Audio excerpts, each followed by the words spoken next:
Hello, welcome to Framework. I am Al Schwartz. With me, as always, is John Bernard. Hey there, true believers. Yeah. How are things in New York City? Oh, it's good. It's hot. It's summertime. You know, I can't talk to anybody. I've dedicated myself to a life of isolation and sadness, essentially. But it's for the best. It's for the greater good, and so we're getting along. There you go. That's the status quo that we enter into Spider-Man Brand New Day with. Oh, right. I hadn't even thought of that. That's weird. Big time reactions. Up, thumbs down from you. Yeah, thumbs up. Thumbs up. Ultimately, yeah. Mm-hmm. With reservations. Kind of how I come out of it. Like these, it's an MCU Spider-Man movie, so they go down easy for me. They sure do. And yeah. I always walk out of the theater feeling pretty good about it. I also think that with all the first three of these movies, I would have walked out of the theater saying, well, you know, the thing that made this one stand out from the other MCU movies to the extent that they do, it's something to do with the villains and their presentation, performances or whatever. And now I find over time, none of that stuff sticks with me. What doesn't fall away is the kind of central Peter and MJ relationship is the core of this whole thing for me. Yes, absolutely, 100%. I mean, I would still say the Michael Keaton Vulture is kind of a great superhero movie villain.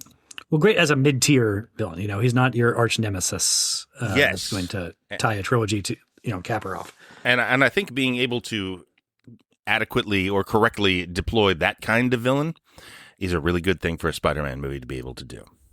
Yeah. Well, and I would say something similar to Mysterio in the second one. Yeah, I would. I think he's less well written, you know. I think the way that he's tied into the grander MCU mythos is kind of ingenious in the way, but that's ingenious is a weird word to apply to an end product that is a B plus, but just getting it there. That's what's so impressive about all these MCU movies. Like, they should not work. Flat out, not a single one of them should. And the fact that they all get across they get on base with all the elements they are required to include and make all those elements generally make sense is a feat. But it's hard to celebrate as a great artistic achievement because it's not so clear that great art actually resulted from it. Right. Well, I mean, great commerce has in most cases, like they're doing a Certainly. thing here. They're creating entertainments. I think you can take Martin Scorsese's words on these films without being pejorative. Yeah, they're theme park rides. And, sometimes theme park rides are really fun to go on. Yeah. It's okay if these things are not high art. That doesn't mean they can't have art in them and characters and story and things that are satisfying and fun. And basically the reason you would go to a superhero movie, right. You're not looking for the a complete meal of an experience. You kind of want a Spider-Man film time to time. Yeah. They're not elevated to the extent that The Dark Knight is or whatever. Right. They're also not debased commercial product the way that, Transformers, the Court of King Arthur or whatever is, or Pirates of the Caribbean 7 might be. I don't feel bad about enjoying these, but there is part of the thing of it's just like, oh, well, this is, it's a latter-day MCU movie. So did this, much like No Way Home, I guess, can I go, wow, it's amazing that worked. I don't know that it saved anything in the larger enterprise. Well, I mean, I still like No Way Home. I think it's just fun. I think that you're seeing these characters interacting with each other. That is the appeal of it. And it does feel like, oh, well, you can't get away with that multiple times. But you know what? So what? They did in this. It's still a thrill to see, the Tom Holland Spider-Man fighting Alfred Molina, Dr. Octopus, or Willem Dafoe Green Goblin. I wanted to see those characters again. And they died 20 years ago, so there wasn't a real way to do that, and they found a good way. I still like that movie. I think it's really fun to see the old Spider-Man. It's a good time. It is. And I think you mean something more specific when you say, oh, they can't get away with that again. But my thing also with the MCU over the years has always been, how many times do we have to keep saying, well, they can't get away with that again before they get away from it again? We're yeah, eventually we got to a point in the 2020s when they kind of stopped getting away with it. But I'm like, that doesn't mean you were right about it when you were saying that in 2009 and 2011 and 2014 and 2016. Like you were right all along. Actually, I think you were proven wrong all the way through. And then, yeah, but maybe 31 sequels is too much for any franchise to really pull off with a spotless track record. Well, I mean, ultimately, they have to kind of fracture into little mini franchises, and you have to judge them on those terms. If otherwise, it's entirely it's comic books. I mean, this movie is super comic booky, in that this is not the sort of plot line you would remember looking back on like a run of Spider-Man. You know, this is sort of like a sort of a quiet moment, maybe a quiet 6-episode run where the plot itself is not the thing. But what does stick out in that ends up being like, this is your understanding of Peter Parker. Like this is your understanding of the character of Spider-Man and the stuff that happens to him and the way his story operates and the sort of Greek tragedy of him or what have you, just in the way he is cursed with these powers and how it is harming him irreparably forever, but he must do it. You know, like the Peter Parker stuff. And that is all really well established here. It's not the sort of thing you would generally build a film around, though. No, it's those 3 or 4 episode runs of a comic. It's not like, you know, does not lay itself out as with a title to this story arc with a, you know, part 1 of 6 or whatever attached to it. It's just kind of a little run there, and it is very much the MCU is built out like almost the universe to the extent that the comic universe is, so that in that couple issue run, there are just these appearances of the Punisher and the Hulk and an X-Man popping in and out because that's just can be part of the incidental world of Spider-Man in the comic books. And now we've reached a point where the movies can do that too. We should just make this clear up front. I mean, this is coming out a week after the movie comes out. The cat is out of the bag, I'm sure. This will be full spoilers. We're going to spoil everything about this movie. Everything that happens in it, we're going to talk about who's in it, etc. I don't think they matter at all, honestly. I mean, I think for walking into this as I thought I was unspoiled, I essentially knew everything that I was going to see going in, particularly with regards to the villain, quote unquote, of the film. I had remained unspoiled about that. Okay. I had heard about that casting. I didn't realize I hadn't connected it to this movie. I thought it was for Secret Wars and stuff down the line that has been better on. The only thing that I was super spoiled on is that the Punisher was in this to a decent degree. No, he's all over the trailers, so it's not even Hulk is too. You know, there's not much that's going to shock you. I guess I managed to avoid the trailers for this even. Can that be right? Yeah, fair enough. Wow. I didn't even realize I'd done that. The Punisher is probably in this movie more than Zendaya is. He might be second lead. He's not, I mean, the villain, I guess, is the second lead is how I would have to think of that. Well, the nature of the villain is that she's not on screen very much, you know, like you don't even see her. It's kind of withheld for the first half. Yeah, true. But then it kind of like becomes her movie for half an hour is how it feels. A bit. Yeah. Mm-hmm. A bit.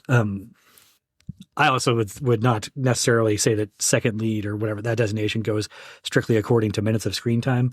No, I think if it's the primary love interest, particularly of a pre-existing trilogy, you get sort of grandfathered in a bit there as a more important figure than John Berthold's Punisher is in this movie. That's true.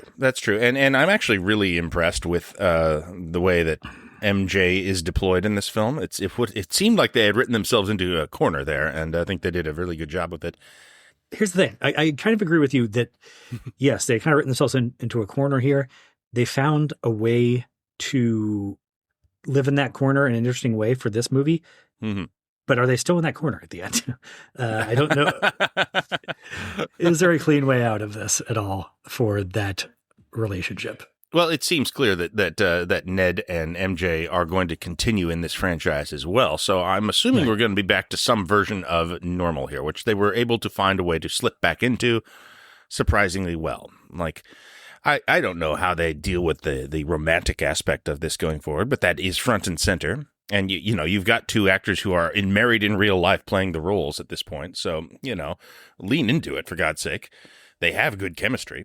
I mean, I hope that continues. Like, I want that. It seems like it's essential to this version of Spider-Man, and yeah, I think they're not dummies. They're going to keep going with that. Oh yeah, no, I didn't mean they're going to give up on it or whatever. I just mean, okay, so for all of the abject nonsense that went into No Way Home and getting all of its villains and spider people back together, what sort of salvaged that for me was the final resolution. And I mean, that's the most nonsensical thing of the whole movie, and yet it is in service of punishing Peter Parker for trying to do the right thing, which is the essence of the Spider-Man character. And because we're like we're using magic spells and enforcing amnesia on big swaths of the entire world, and that the only reason that doesn't feel like total bullshit is that the character Peter Parker has to live with consequences of that are very painful for him. And Tom Holland is a very good puppy dog. You feel bad for him at the end. It's not a Deus Ex Machina if it makes the main character's life worse and they're sad about it, you know? Exactly. It feels good and organic and storytelling based then. And, you know, Doctor Strange he's given a bit of license to just be like, I got a spell that fixes that or whatever. That's sort of the nature of his whole thing. But yeah, the fix cannot be we're making it so this movie never happened. Mm-hmm. And that's the danger you run into with too much magic or with time travel, especially. And I'll give credit to the MCU so far. Endgame was also very conscientious about not going that route and not having it be that they undo everything that happened in Infinity War. You get to the end of that, everything happened in Infinity War still happened. Everything that happened in Endgame still occurred. And we'll see what happens in Endgame, sir, or Doomsday, rather. We'll see what happens. Well, yeah, I mean, they could fuck it up later down the line. I'm giving credit so far. Well said, yes. So the problem that this sets up for that romantic relationship going forward is that romantic relationship far too central to this movie series to just like have that be the resolution. And now she's not in these movies anymore, and Spider-Man, you know, when Holland finally retires after Spider-Man 5, it's his Peter Parker is living happily ever after with a black cat. Like, right. You can't do that. Mm-hmm. But how do you get that relationship back? Because I fundamentally think it does not work if he still remembers their relationship as it exists in the first 3 Spider-Man movies. And crucially, we in the audience remember that version of the relationship too, but the character herself does not. Yeah. And therefore has a completely different sort of perspective on this relationship than we do. Like, forget any sort of like concern trolling about like, is this some form of abuse if he remembers things that she does not, and there's a power imbalance or blah, blah, blah, whatever. It's just a mismatch between the audience and one of the partners in the core romantic relationship the audience is supposed to be invested in. That's a problem. However, if you just restore her memories, now we've undone everything I like about the ending of No Way Home and how we've undone the consequence entirely. Is time enough going to solve that, though? Like if we've put in the work of a brand new day here of dealing with this problem and not solving it, you know, with some magic trickery, does that allow us to live with it long enough for it to maybe we've earned the right to undo this later kind of thing? I mean, we have some celestial gods and characters going to show up in the near future here. So I think we could be rewriting some rules about what existence is in the very near future. Maybe. The other option available is sort of the complete opposite route of having a celestial or god restore her memory, is just that you rely on the really insane 5-year gap between No Way Home and this movie. Mm-hmm. I mean, insane because No Way Home made like all the money in the world. That wasn't 5 years, was it? What was the year? 2020? It was 2021. No. Really? I looked this up because I couldn't believe it. Oh, it was December of 2021. So it was 4.5 years. Wow. Since we're in there. You have another couple-year gap here between the next movie, and if they've been interacting in the meantime off screen, yada yada, they've kind of rebuilt a relationship that is now more familiar to us. And then they just kind of fuzzily allied the fact that maybe make one jokey reference to like, yeah, I don't get that joke. I don't remember that as happening any, remember. Yeah, like, well, oh, right. I mean, I think they can do that, actually. Like, the actors have chemistry that, works for them to just be comfortable together on screen, and that reads. And obviously, we have that relationship as the audience firmly in mind. So I think they could do that. And I think if it just happened now in this film, then it would be rushed and too much and weird. But they have forestalled it, This has a sort of a patience to it in that regard. It's good, and I'm interested to see if them solve this, and try to work this bone a little and see what they can do and see where the narrative takes them. That is like it's a plot line with juice and potential. There's storytelling that I don't know how exactly they're going to deal with it, and they have done a remarkable job of solving the problems they've created for themselves with this leg of the franchise, anyway. So I'm optimistic about that. They've already done this, by the way. They have solved this problem pretty convincingly with Star-Lord and Gamora. That's right. They did do the whole thing there. I mean, that was a one and done. That was the end of that franchise, sort of, and they're moving on, kind of thing. And the resolution was they're not together, and it'll be different this time. But it's funny that the circumstances are different too. It's not part of the same event. Yeah, I mean, I guess that's part of the thing you'd also run into when you're 30 movies deep into this franchise is that it's really hard to have any setup that doesn't like smack of retreading something that we've already done before. Comic books, yeah. Yeah. No, but I mean, like, there's just general comic book staple of like, oh yeah, you need a villain that shows up at this point in the runtime to beat the hero in their opening bout, versus this movie and Multiverse of Madness both having like the hero is chasing around a villain who's a traumatized magic lady with red hair who we know for like metatextual reasons is going to be returned to the side of the good guys for future installments. So they're not going to like go too far afield. Well, yeah, there's a problem I got right there with Brand New Day. Yeah. Should we hold on to that for a bit, or what do you think? We can go into it now. I mean, here's for the first half of this movie, I really liked the presentation of the villain. And the demon from Fallen, essentially. Yes, yeah. I did. I also thought of Fallen. So they're trying to whisper to my 16-year-old stepson the plot of Fallen in the theater. Anyway, no, I held back from doing that, but the instinct was there. But I thought that was cool because again, going into this unspoiled, I was like, I don't even know which Spider-Man villain this is. Right. But I didn't either, technically. I was not aware. There were rumors of Mr. Negative, and I'm like, I'm not familiar with him enough. Maybe that's his deal. So, yeah, I never heard of that. But like, I wasn't familiar with the Spot before Across the Spider-Verse either. And he's got a massive rogues gallery. Tons and tons of people in there. It could be Chameleon or something like that. I don't know how it works. Like it could have been many people. However, I knew that Sadie Sink was cast, and that they have an X-Men movie coming up in the next few years, and that.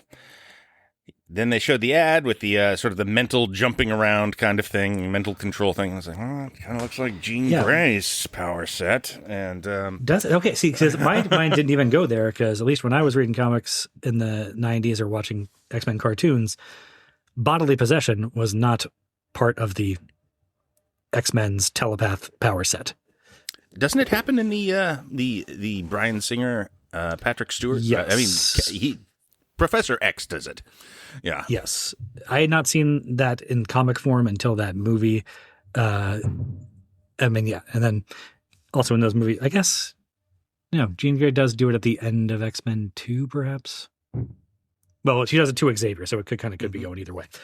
Whatever. The point is, it's not the first thing I think of with the way Jean Grey's powers manifest themselves. Mm-hmm. So I was thinking, I went to the demon from Fallen before I went to the X-Men, which was great for me. And I was like, okay, this is great too, because especially with the Tom Holland Spider-Man, it presents a sort of mental obstacle course for him to get through. It's not a punching problem. In fact, it creates a more problem for him if he can't punch the people the villain's possessing because they're innocent ultimately.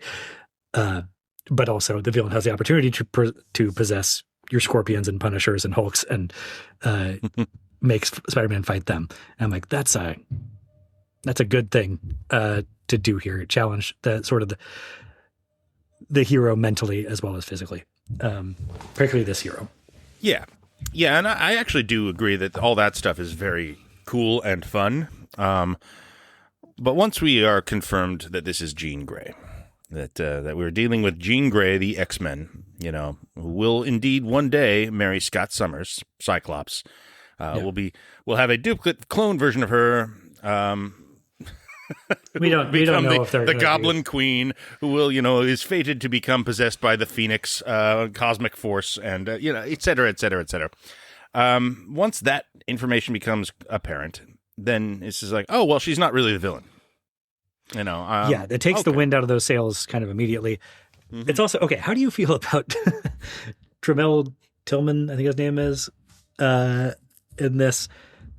The not damage good. Control guy, like not great. Actually, was the movie trying to like lampshade how we're not even really pretending that you don't know this guy's going to be bad, in a weird backwards way? Because like I'm watching that first scene of where Spider-Man visits him in the office, and he is just absolutely nothing but helpful and polite and cheerful, and not even to like a comical degree of cheerfulness or something where it's like a really deliberate character choice. It's just like, if this character had any purpose other than to be the ultimate source of the villainy here, you would give his scenes with Spider-Man some sort of dramatic texture or shading or something to that character to throw me out this. But it's like, oh no, like, don't mind me. He's even saying bad guy stuff in a cheerful, helpful way, too. He's just like, actually, we've made the hand useful now. Now, you look at them and see villains. I see potential. And it's just like, okay. Well, I know he fights the fucking ninjas. That's on the poster. Well, but they kind of toss that off in the opening montage, too. So I suppose, yes. Yeah. Uh-huh. And ultimately, it is ninjas under Jean Grey's control that he's fighting. It's true. It's not under damage controls. So So I guess we are to believe that they were brainwashed by Jean Grey's sister in some sort of way that lasted beyond that was death, and they remained loyal to damage control. Or is it more like he just said, like, no, he actually, like, they just swore a ninja oath to a new master now, and they were rolling with that. I believe that it is the latter. I think that they swore a ninja oath to damage control. And now they are the personal security of the damage control building. And then later they are taken over by Jean Grey. Yeah. Well, they're wayward kids. They're essentially the Foot Clan from the Ninja Turtles films, as presented here. Very well, I guess they don't go. I mean, there's one line that's sort of more in serious. that direction. Yeah. You don't get the sense that they're just kids off the streets of Queens. I mean, I don't want to get into like orientalized features or something behind the masks, but they seem like they may be from Japan originally. It doesn't matter. Like, the hand are not the important part of this movie. Who cares? Well, I'm sure the answers are there if we care to get into the larger hand mythos in the Netflix Daredevil series. Yeah, or maybe they're not, but there's more hand there. The bigger problem here is the reveal that it is Jean Grey is at once, for me anyway, it's like, oh, very cool for about 1.5 seconds. And then he just goes, oh, okay. But that means she can't really be bad. And I guess, I don't know. They showed her like blasting machine guns on a crowded street and blowing up. She kills people. A lot of people like, in this. Yeah. A lot of people die because of Jean Grey in this. One guy, she just takes over and walks into traffic. That's right. Yeah. But weird, the way cinema works,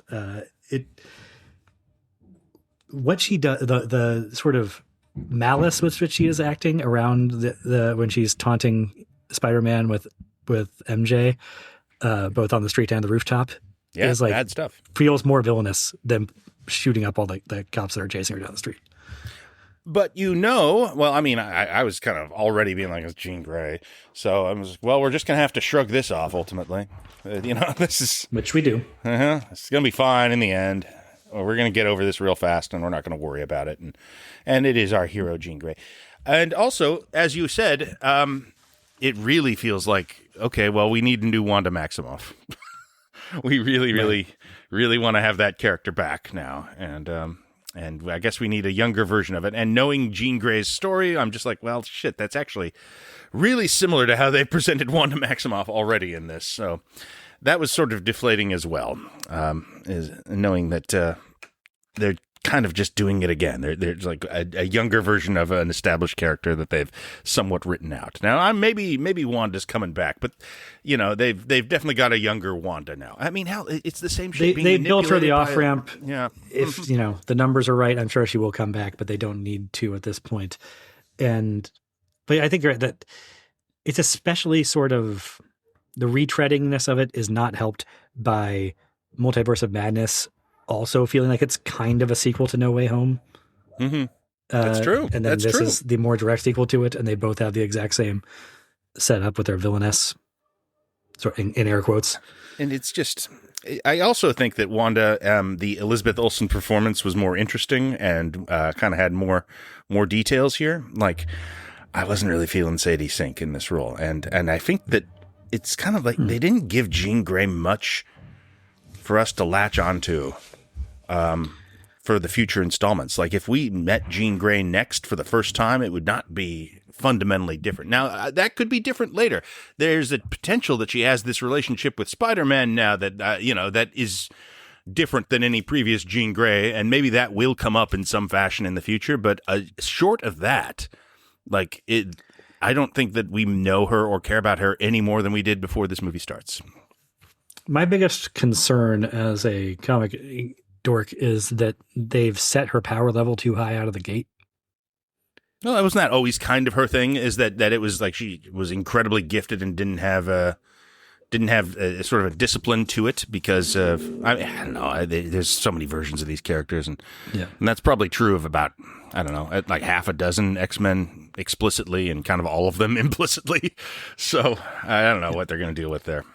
It becomes kind of retconned in eventually that she always had some sort of potential or greater potential or connection to the Phoenix Force or whatever that maybe Professor X was suppressing, and that's sort of become part of the mythology of her or whatever.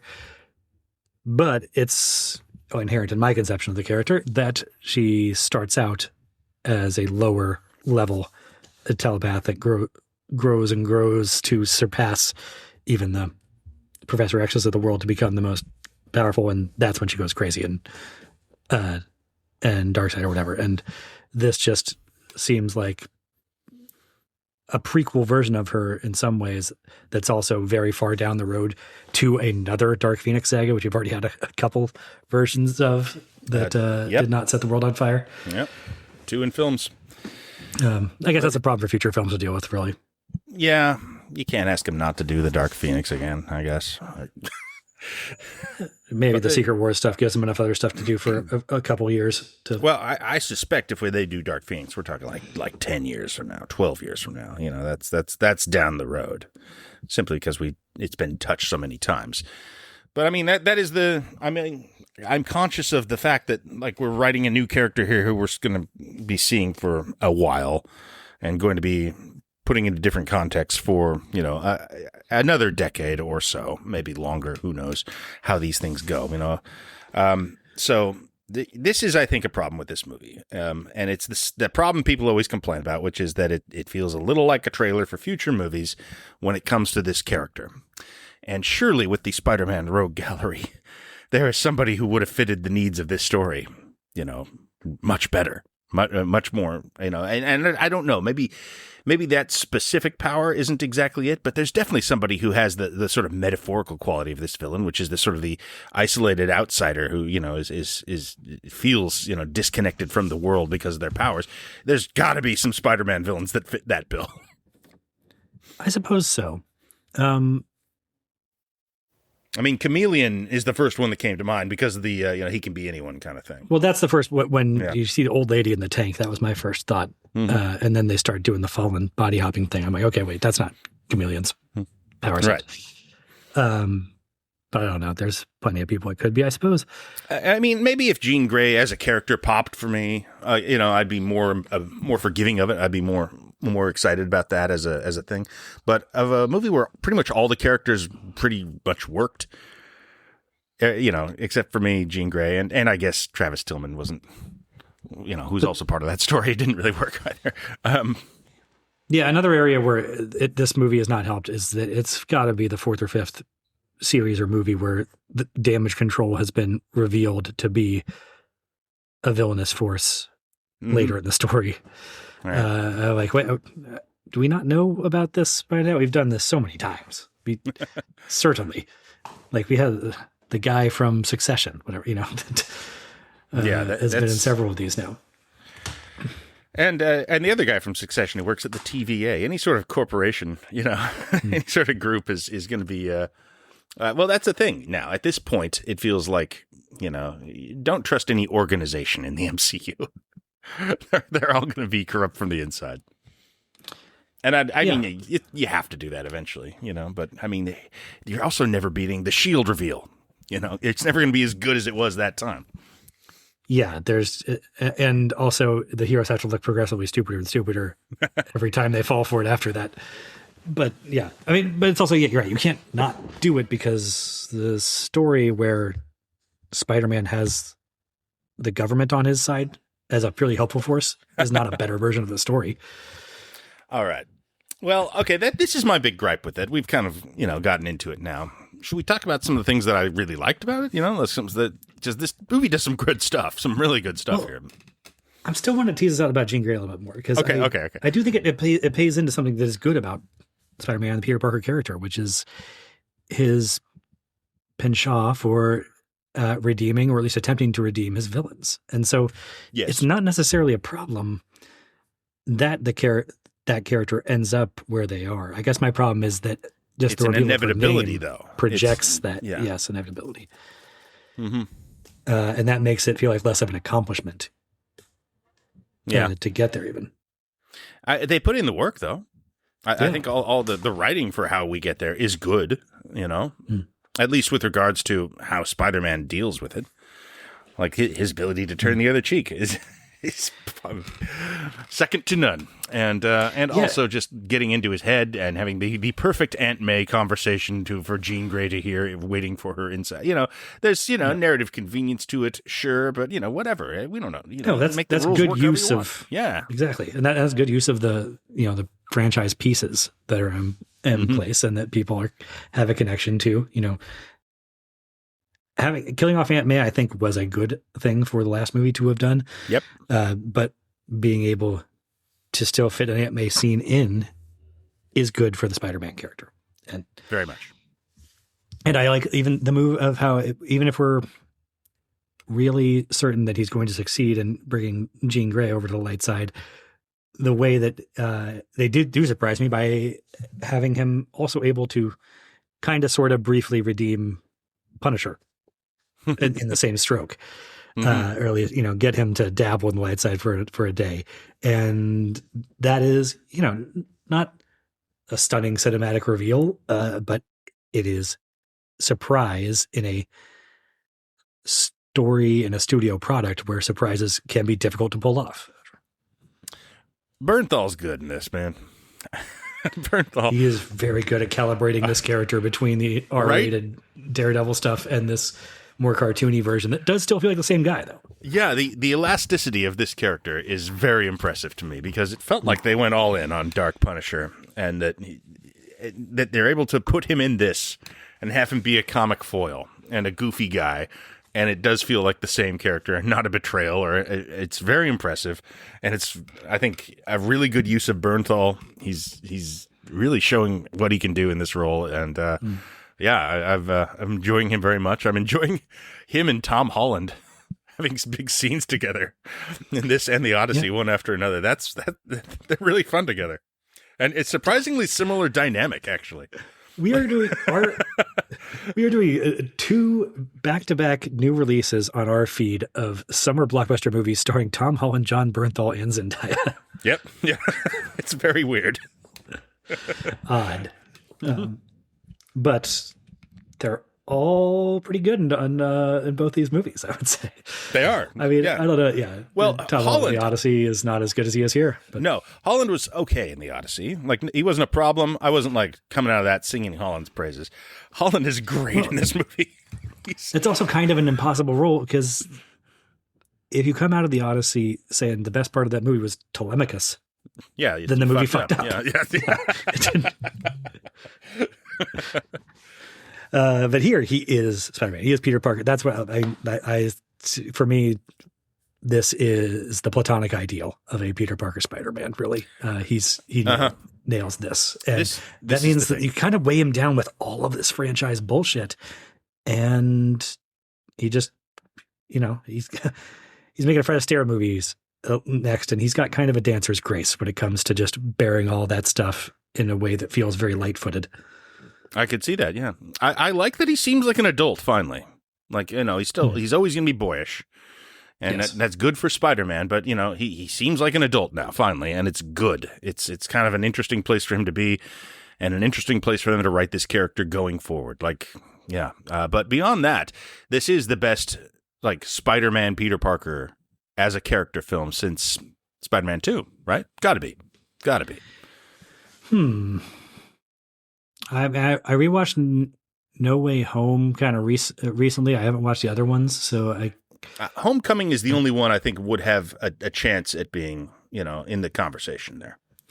That's just a really good No one. Way Home actually, I think, gets at a lot of the stuff here, but it gets to a lot of it by the end. And in the middle part, it's a lot of magic juju and franchise.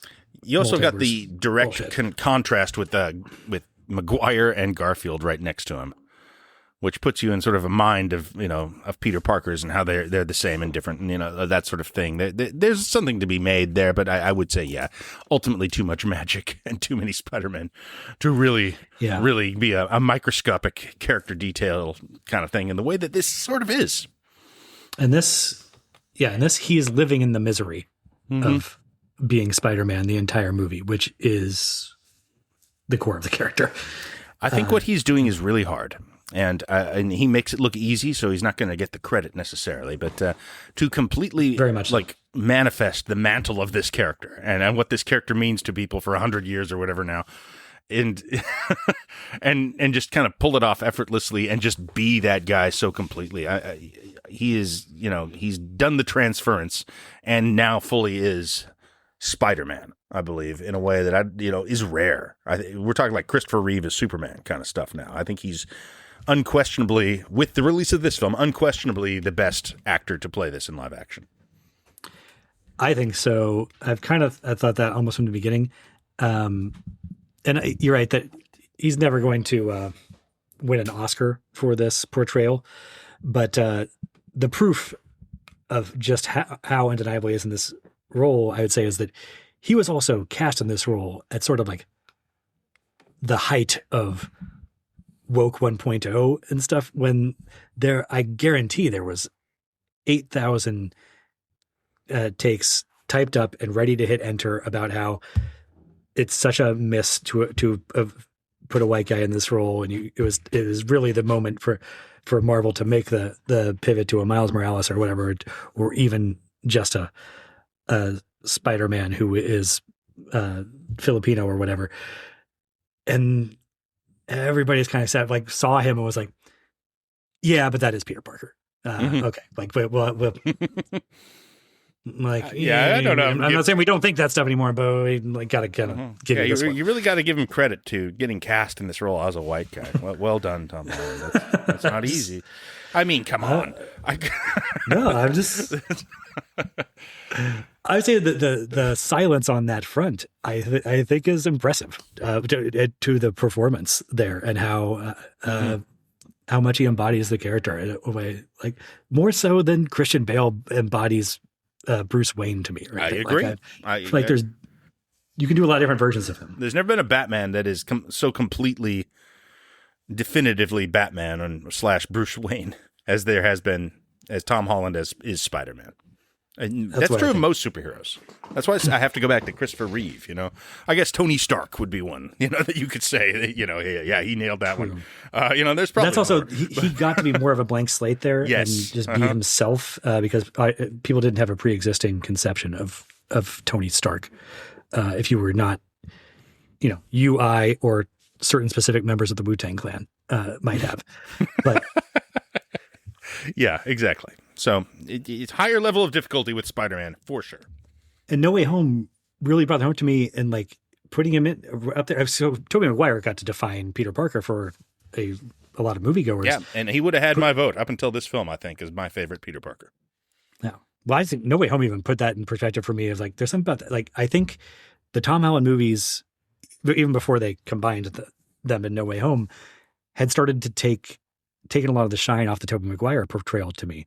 And seeing them in the same room together kind of brought that to a head for me. I'm like, yeah, Holland is able to embody the decency in a way that I never felt that Maguire fully bought the decency of Peter Parker. I think there's a little bit he's innately of a sneer behind the portrayal there that he's doing I think we talked about this in different comments, that he thinks he's a cool guy playing a nerd. And the secret there is that actually everybody, we all see you as a nerd. We always have.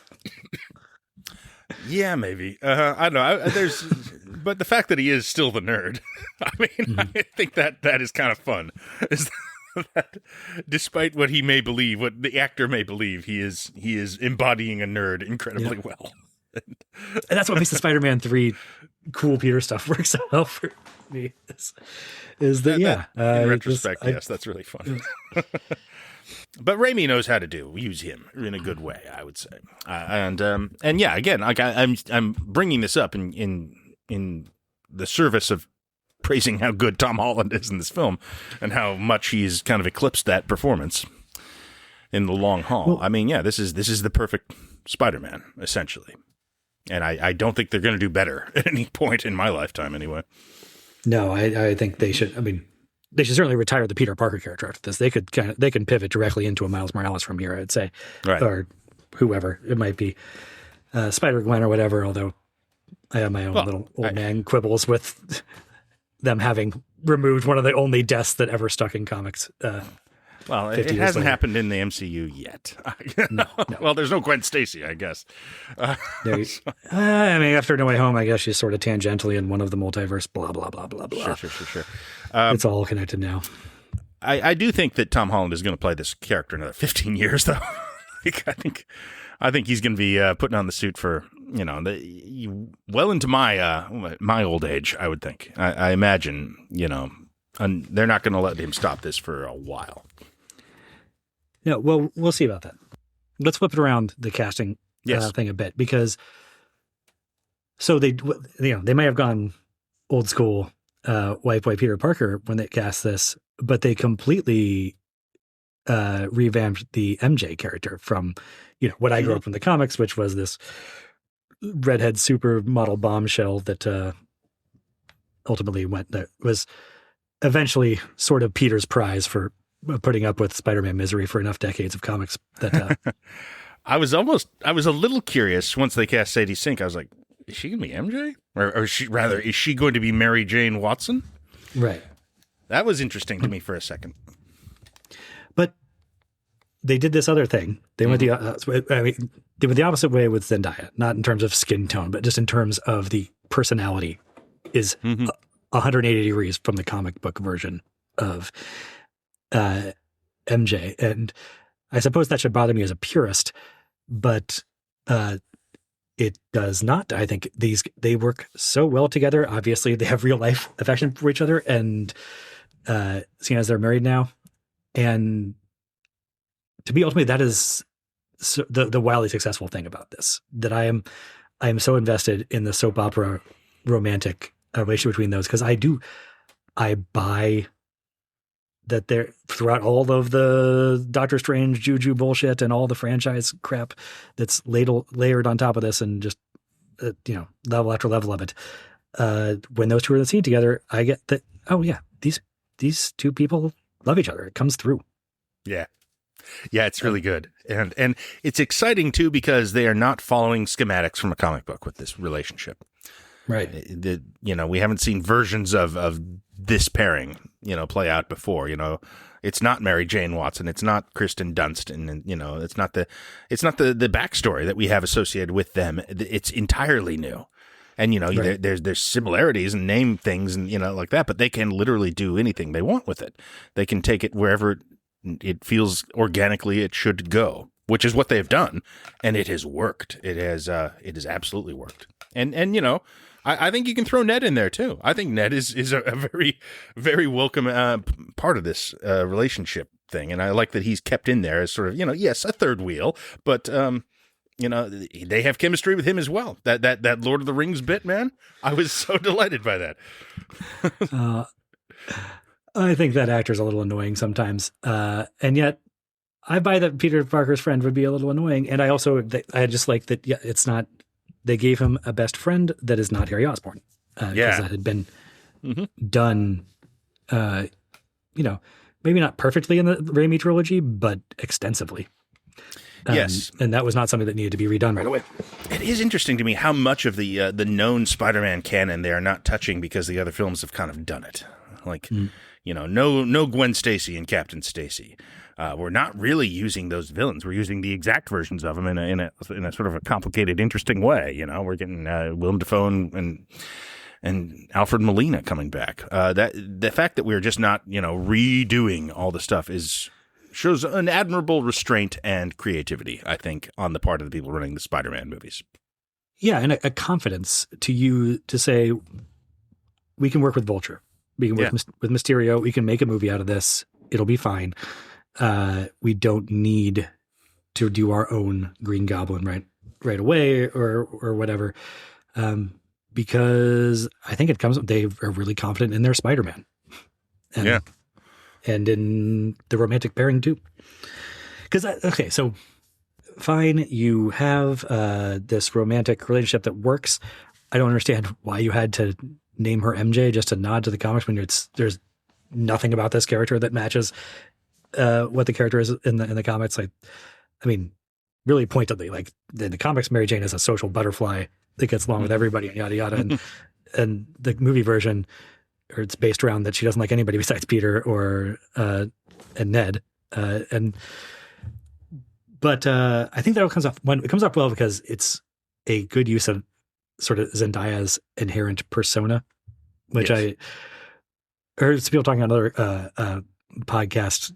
I can't remember which one now, but a while back, saying that sort of part of her superpower is wielding disapproval at her scene mates in a way that's like sort of like not commensurate with her years, that she comes out as very young but can bring a lot of heavy disapproval to a scene that's not commensurate with that, and making it so that Peter is he's like so self-evidently a good guy that he's the only one that she can't sort of like wield that on or can't keep up that facade with. Comes off to me as very sweet, and it gets to something that is, I think, inherent to the relationship in the comics to me, which is that the Mary Jane character hates that he is Spider-Man, but accepts it because she recognizes that all of Spider-Man stuff is not about him. It's not him trying to be a cool guy for his own sake. She does understand fundamentally that he's trying to be selfless with all of this, and so she has kind of endless patience for it. And I think that is at the core of the movie Zendaya version too, that she sees the decency there. Yeah, she's really I don't know how long we've been doing this character, a decade now, probably something like that, since Homecoming. This is not an actress that I imagined I would be seeing in tons and tons of movies, the sort of the highest kind of caliber of Hollywood blockbuster releases and serious films as well, and just the sort of the massive success she's had. I would never have guessed this coming in, and I've been won over at some point during the course of this. Probably over largely because of MJ. Honestly, I think that the team on this is pretty keyed in, and yeah, like she might be the biggest star in the world right now, or at least lady stars. And I'd be hard pressed to name someone who's kind of killing it more right now.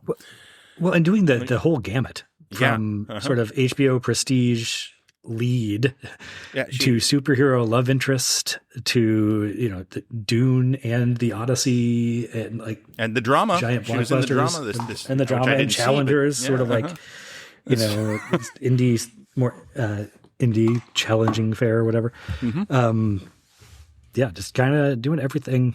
You wonder how they even had time to get married. These people are both in so many goddamn movies every year. Probably on the set. But, I guess every other movie they're in together. So it probably helps. Yeah. Yeah. Crazy. Just cutting edge of Hollywood success for all these people right now. It's nuts. But even so the to me, all right, one thing here, I think Zendaya is very good in this movie. I kind of wanted more soap opera romance stuff from it. Or they're a little limited, at least in the first half, by what's possible, because of the she's hardly in the first half of the movie. Yeah. And then once they write in there, and then, I mean, the rooftop scene, you can see how she got to that part of the script and went, yeah, okay, I'll do this one. This will be really fun to do. And she's very good at that.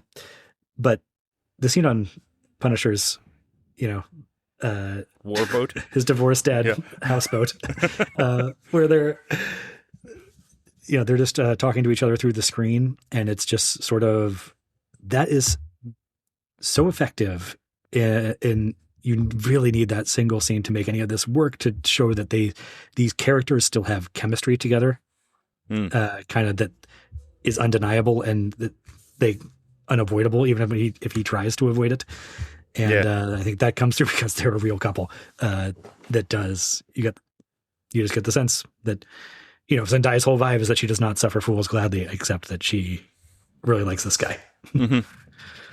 Yeah, I mean, from her perspective, coming in and hanging out with Spider-Man and the Punisher as they snipe at each other without knowing any of them going in, that's a tough scene to play, because you've been some version of kidnapped at this point, and she's pulling that off while still, convincing us that she is coming around to really liking this Peter Parker guy in a short amount of time. And that's tough. That's tough stuff to do. And the added layer of difficulty there is that you have to do all that, kind of truthful to the character's position. The character's position is also primed to make the audience annoyed with her, because character position is that which is she doesn't remember any of the stuff that we remember about her own self. And my God, that could be frustrating with a single step wrong. These movies are very deft about not taking the wrong step. Again, does that put them in the upper pantheon, in the Library of Congress, as far as great cinematic achievements? Maybe not. But man, superhero, if you want to make big blockbuster movies, you should study this shit. Yeah, within the context of the dominant franchise and genre of our time, yes, I think it does. Name a better relationship in superhero movies, like a romantic relationship. Is there? But there's not. But is there one movie that really demonstrates that very well? No, it's like the series becomes more than some of those parts, I would say. Even with that in place, I don't think anyone's touching it. I'd say this film does, though.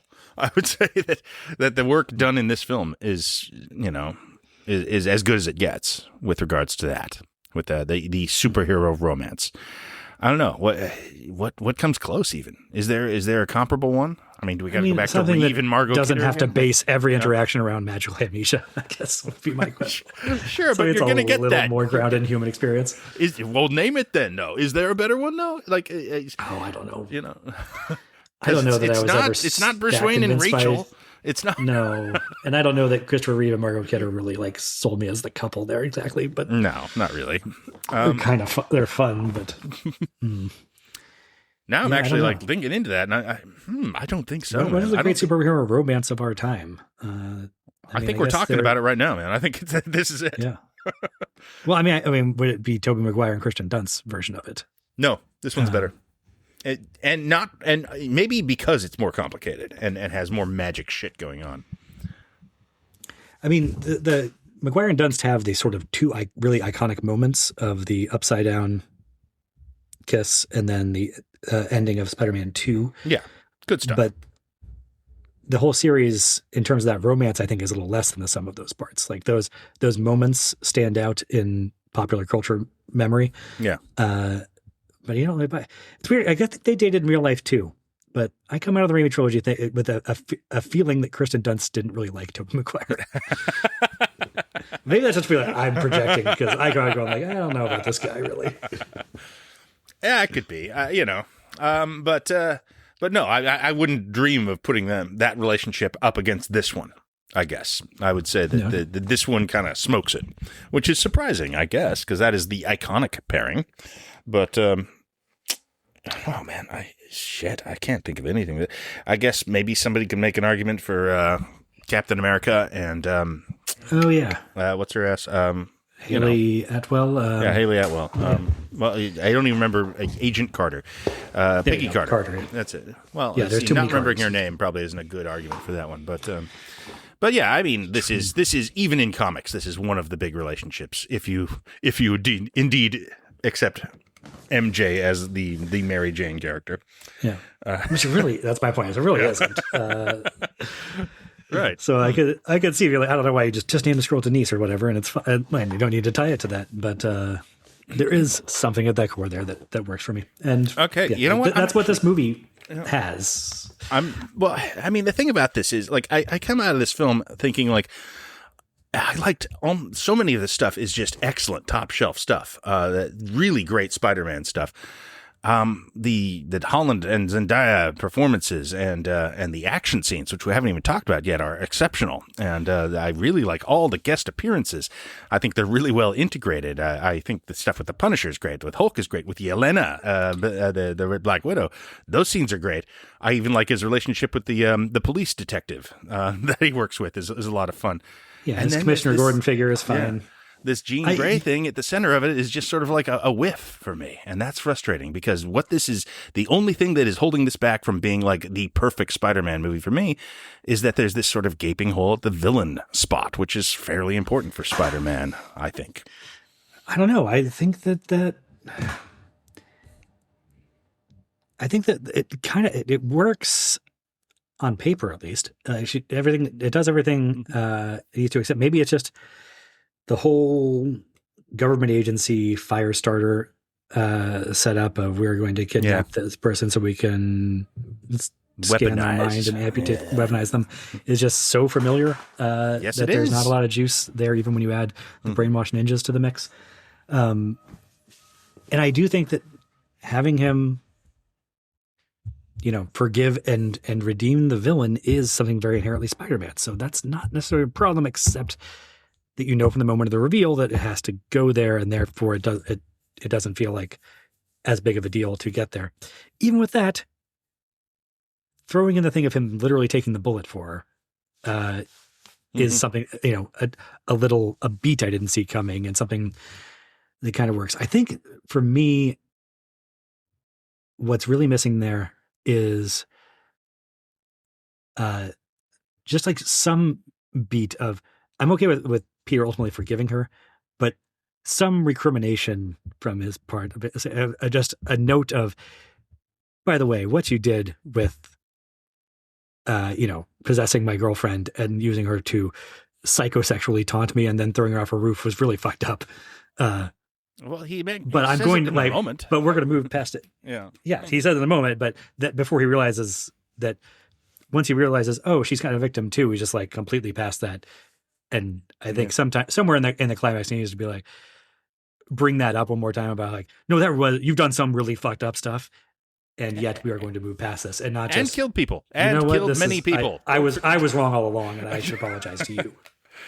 Yeah, it's they want to have the cake and eat it too, kind of thing. They want a villain with some actual menace and danger, but not actually bad. And that is difficult to do in any circumstance. And and I don't know, the writing and performance for Jean Grey wasn't there for me either.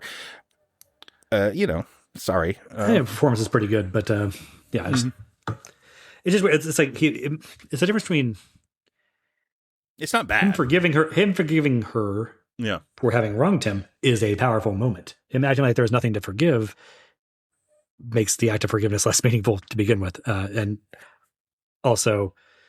I mean, is a smaller scale example of what I'm talking about. Is it we don't want to have a movie do, which is have the resolution rely on acting like earlier parts of the movie didn't happen. Yeah. It is there on paper, as you say. She uses her mental powers to prevent the gunshot from killing him, we are told. That's making up for it, I guess, on paper. I don't know. Yeah. Again, it's the Jean Grey of it is kind of the problem for me ultimately, and I wouldn't say any of it is outright bad, but it's just sort of the least exciting thing about this for me. And I was kind of, Spider-Man villains are so cool, man. They're so good. Name one that isn't fun in any movie, and then like they're always the best part. And just kind of deciding now we're gonna just gonna take a break on that this time around. A little. I was gonna say Venom and Spider-Man 3. Yeah, you're not. But even that it includes the wonderful beat of him going to a church to pray to God to kill his that's great professional rival.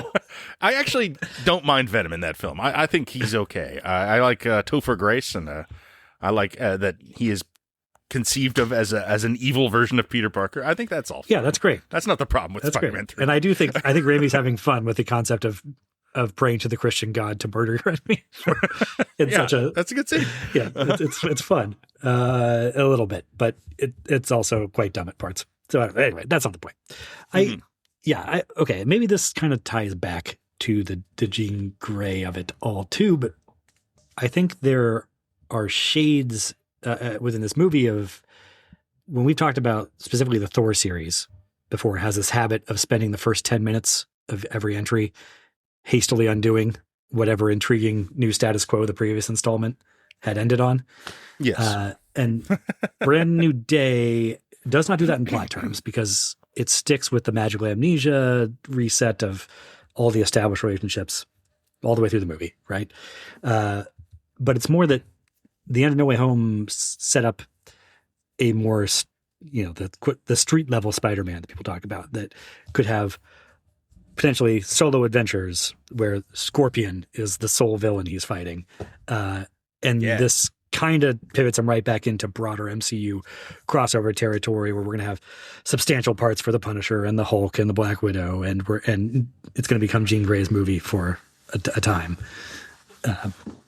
and all that. So it still does kind of feel like we're not backtracking on the plot, but we are backtracking immediately on this sort of scope promise of the end of No Way Home. Except it's not, though. This is still a very small street-level film, and the characters he runs into are contextually going to make sense that he would run into them in this great wider world that they've established. Like the Punisher, absolutely. The Hulk, okay, I can buy that that's what the Hulk is up to now, and that's why he's here. He's not in the film very long, and those scenes are really good. That helps. And same with Yelena. We know she's, we know her context. I'm not 100% sure how she and Spider-Man knew each other. Maybe that was explained and I forgot. But there's 5 years time. It's whatever. But we didn't understand how we first encountered Tombstone either, but I get it. Right. They're all there is the point. These, New York is the epicenter of the MCU in every way and always has been. And it makes sense that they're using the things they've established as part of New York in this very New York focused movie. And it is very good New York in this film, by the way. It's really, really good New York here. Best New York in a while in Spider-Man. They've done some good stuff there. But just by having so much screen time devoted to those other people that it's, these people from the other movies, or you get excited about the whole other cinematic universe that Jean Grey's presence portends.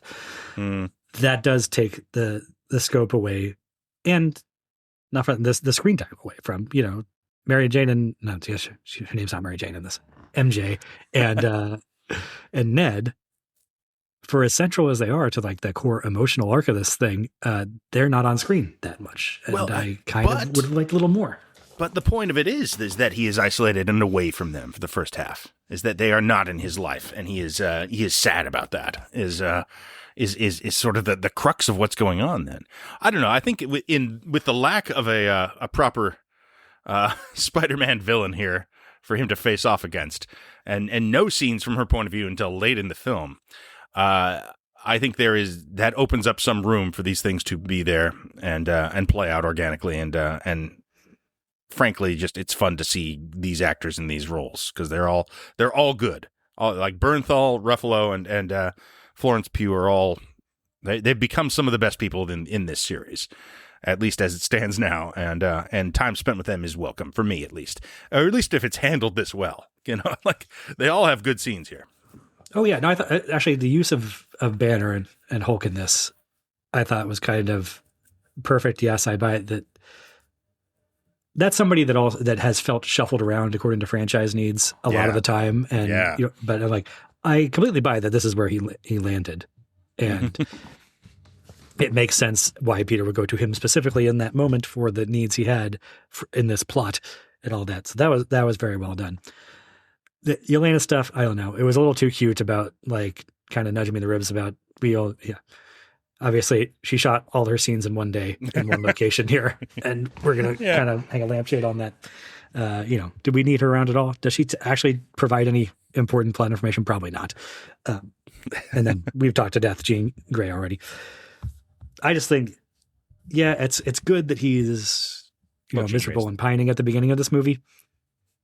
It's so much better when you get to the rooftop and they tease us with the, true love's kiss thing, restoring the relationship, and then twist the knife even harder on him. Like that's good stuff. What you do with the Spider-Man. Yeah. That was a really good scene. Well, it really is. It's just, I mean, my barometer for a good Spider-Man story is just like emotional torture porn. It appears to be the thing that is good, right? I mean, that's what makes this character work in a weird way, is seeing him suffer and seeing him unhappy is kind of when the movies are at their best. Kind of like across the board. It's a very odd thing. And I think part of the reason that always works, I think, for me is coming to it at the point I did in the comics runs, at least as a kid, there was always the implicit promise that he does have this ultimately great marriage to a great woman, a great relationship that will sort of, again, I'm putting it in terms of prizes is weird when you're talking about romances, but like just there is that reward. They're going to take every other brass ring out of his reach in terms of, the respect of the public is going to be constantly revoked from him. And that's something actually that I missed here. The public liked him too much. The public was too on his side. And I wanted some J. Jonah Jameson here. There you go. They played that up a lot in the last one, though. I mean, it would make sense if that were still a thing. But and frankly, J.K. Simmons, I have not given up hope that they're going to redeem this second version of J. Jonah Jameson and make it, at least consistently good with the as with the Raimi films. And but now I might have to give up on that. It appears they've lost interest in it. My hope for that is just that it'll be a major part of the arc for movie number 5, and I'd like it. that will have some more weight to it, with the character having had a long stretch where he did enjoy the public's approval, even though that's mostly done in montage in this movie, and it's not. Yeah, is it a dramatically fertile place for us to live in for a really long time in a movie? Not exactly, but it is good to have a contrast for when he loses it. The Prime is pumped. You're right. They could absolutely do that next time, and that would be cool. I hope that is the case. And it probably will be, honestly. I mean, I don't know. I have no idea what they plan to do. It could be literally anything. He's going to space next, I understand. So, whatever. Yeah. But, that is potentially so the teaser of like Spider-Man in space, that's such an example of, you're 30 movies into this. Like, what are you talking? Like, he's been to space. He's been to space. You made multiple like lampshade jokes about how he's already been to space in prior movies. You can't tease that as what? Yeah. Anymore. Like, we can do it again. Sure. Yeah. I was a little let down there. Look, I'm not immune to this shit. I was kind of hoping we'd get like a Professor X reveal or something, like here's who's playing it or something along those lines at the end. Yeah. Just show me a villain. I don't care. Show me Kraven. Do something. Kraven. They got to do a Kraven movie. Yeah. That seems like a likely place to go now, right?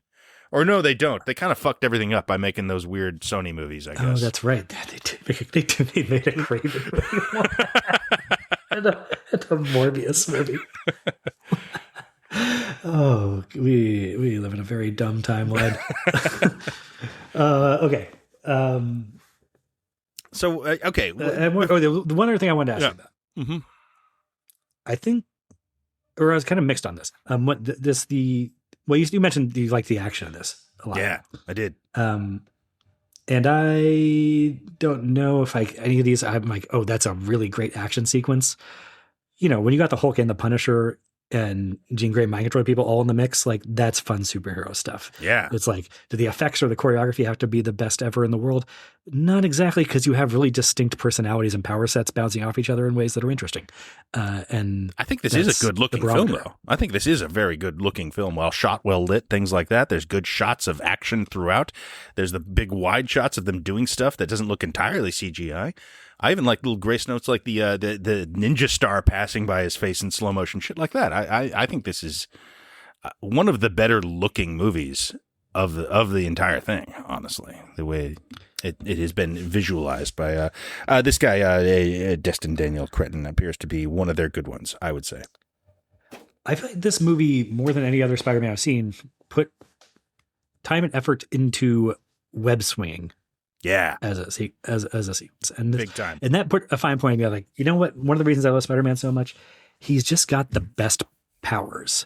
Oh yeah, in that, like, web swinging is so fucking cool. It's so much better than just flying under your own power, a la a Superman or a Vision or a Martian Manhunter or whoever.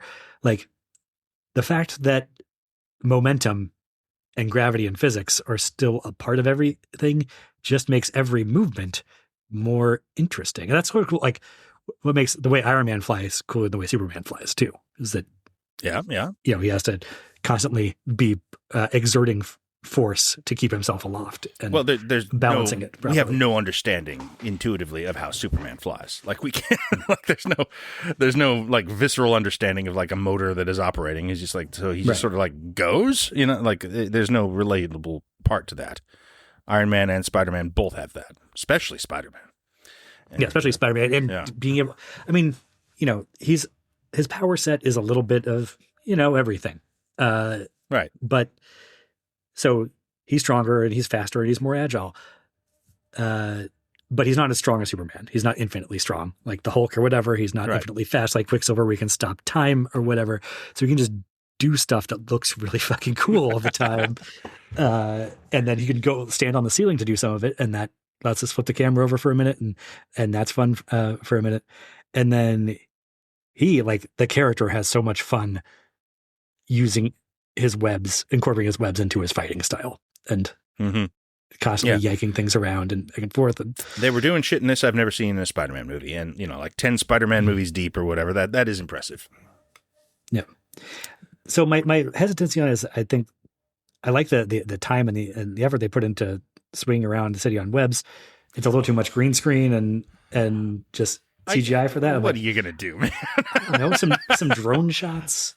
All right, they got the one at Disneyland. You got so much money. You tell me you can't just like hang a camera on a bungee cord from a crane and like just swing it. That's over some a Raimi street shit. That's some Raimi shit there. Yeah, yeah, in a real street once or in a while. But for all that, I like, especially how it's sort of never articulated directly, but that, you know, the character is lonely and miserable at home and feels his best when he's out there swinging around, and it kind of lets us live in those moments for a bit, and also shows him just sort of dead dropping down to closing his eyes and dropping towards the street. And love him, yeah. Like this, it would be too heavy for this movie to articulate like suicidal thoughts or anything, but I can sort of like, this is the Spider-Man version of just like staring over the edge of the railing on the roof for a while, like Ken Roy in Succession. Like, he would probably survive the fall anyway, but he's just like, I don't know. That's his angsty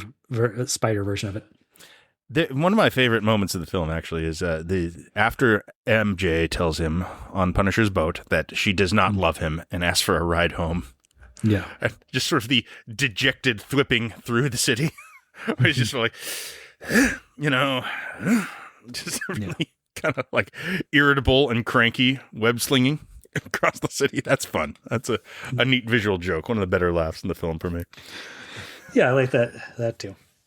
And I like that she says, "Oh, I don't have a phone. Can you take me back?" But like, he has a phone. He could call her an Uber. He could lend her cab fare or bus fare or whatever. But it strikes me as a character beat too there that she is. Yes, there are other ways for her to get home, but she doesn't actually want to leave. She kind of knows I probably should leave. This is a weird situation. I should get some space from it, but doesn't want to because she loves him. Mm-hmm. Good stuff. Good movie. And I think talking about it, I've gotten a little, maybe even improved my opinion of it a bit here. Like I think this has gone up in my estimation as we've discussed it. Sort of the opposite of what happened with Disclosure Day. It's a good time. It's and this sort of speaks well about the state of the MCU. I would say this is probably the most confident outing they've had in a while. And I know people like Thunderbolts. I prefer this film. Probably the best one they've had in at least a couple of years, maybe more, maybe since the last Spider-Man. I feel like we had a very similar reaction to No Way Home, though, and that did not pretend like great confidence being carried forward through the rest of those subsequent phases. True. I mean, it's all sort of irrelevant because the Doomsday film is going to be. I mean, it's going to kind of clear the floor here in a big way. It's going to demand all the attention and atmosphere and oxygen in the franchise for the foreseeable future. To what I guess then Secret Wars immediately a year after, and that's the big movement, and that's probably what space is about. I imagine he's going to be in Battle World or what have you. And they'll probably bring a version of the symbiote suit into that from that. Sure. Okay. Symbiote seems a natural place to go at this point. It's kind of like, honestly, I'm tired of the symbiote suit a little bit. I mean, they touched on some of that stuff here with just the spider DNA spikes. And that worked for me pretty good. I don't necessarily need, he's got a black suit now, but it seems like they're going to have to do that at some point here. It does. In the original, comics version, it was during the original Secret Wars run where he found the suit and brought it back to Earth. And I'm sure that the movie version is doing the revamped 2000s version of Secret Wars, but it's also a cute nod or whatever to the original. Yeah. It's going to be interesting where this one sort of settles over time. As I said, these Spider-Man movies always go down easy. And it is odd as a superhero movie where I feel like your typical superhero movie, its sort of strength over time is going to rest a lot on how good its villain arc is. And the romance material is kind of tacked on and hopefully just kind of inoffensive, is usually the best they can do. And this movie is going to sit in the opposite spot where, like I said, it's got kind of a hole in its villain position, and it's buttressed up by some soap opera romance stuff that we'll have to to hold it in the memory over time. So we'll see how that shakes out.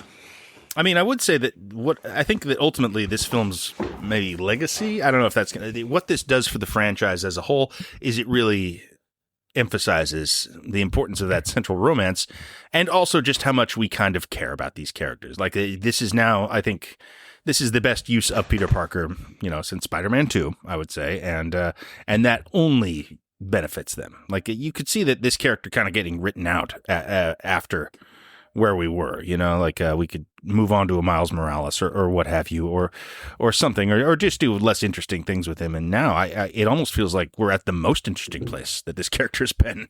Like where he goes next seems really exciting to me. And I'm curious to see his next usage in the MCU and his next solo film. And I'm down for another run of Tom Holland Spider-Man films, which is kind of 4 movies in. That's not a bad place to be for your superhero franchise.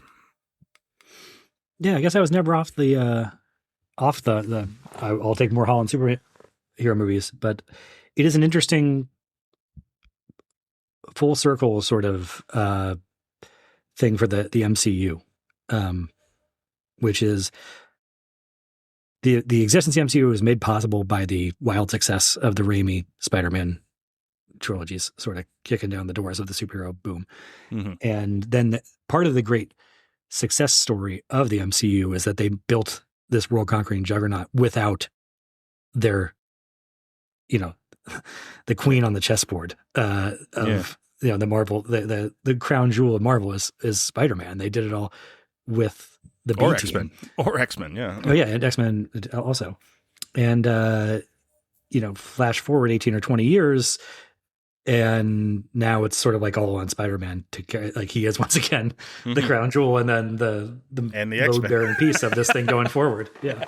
Well, I mean, a natural thing. Like he is, I guess, the inheritor of the central mantelpiece of the MCU, right? Like after Robert Downey Jr. steps down as Iron Man, who's the number one guy? I think at this point it's undeniably Tom Holland as Spider-Man. Undeniably. Yes. But that's an awkward thing for the character of Peter Parker to wear, because he's always resisted that. Because in a weird way, that as much as Spider-Man is the key commercial component to Marvel comics over decades, diegetically within the world of Marvel comics, Captain America is the guy, right, that everyone else acknowledges as the central superhero and the best of us. And the movies did a great job of getting that across, even while allowing Downey to still be the movie star. But that is a difficult thing for Peter Parker to be the franchise player while also being the friendly neighbor at Spider-Man. It's interesting that I think this also recontextualizes the sort of Tony Stark mentorship chapters of the Spider-Man story. Yeah. Like in a sense, there's you're kind of watching Robert Downey Jr. prepare Tom Holland to pick up a mantle. I guess retroactively. Yeah. Cool. Yeah. It's like he's the king of Ithaca preparing his son for the throne. Yeah. Okay. So look, that's the thing. Like this is a good old time at the movies, and does some encouraging, good, nice things for the MCU, and certainly for Spider-Man in general.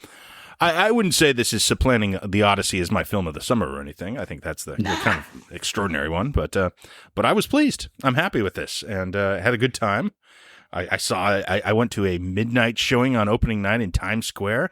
Haven't done that in a while. Like you might have to go back to Spider-Man 3 for the last time I did that. And I had a ball with that. That was kind of crazy. See it in that context. It was a good time. Big New York crowd. Yeah, I didn't get to see it in New York or whatever, but I got to see people in Spider-Man masks, riding their electric scooters down the road towards the theater as we were pulling up. We don't know what the profits for this weekend are when we're recording this, but it appears that this movie is going to be massive. Yeah, so profitable seems like a safe bet. So superheroes are back. We're just going to keep doing these for a while now, for sure. Okay. If it's going to happen, they might as well be good. There you go. Yeah. And if you have reasonable expectations for a Spider-Man movie, this is a good one. And it's worth your time. If you got this far and you're just looking for a review of is it worth buying a ticket? Yeah, sure. If you like this sort of thing, yeah, it's really good. Yeah. Okay, well, thank you for listening to us talk about this at length. This was illuminating for me. I enjoyed this, and looking forward to more Spider-Man for the rest of our lives. 100 years. Spider-Man. All right, get me more movies about Spider-Man.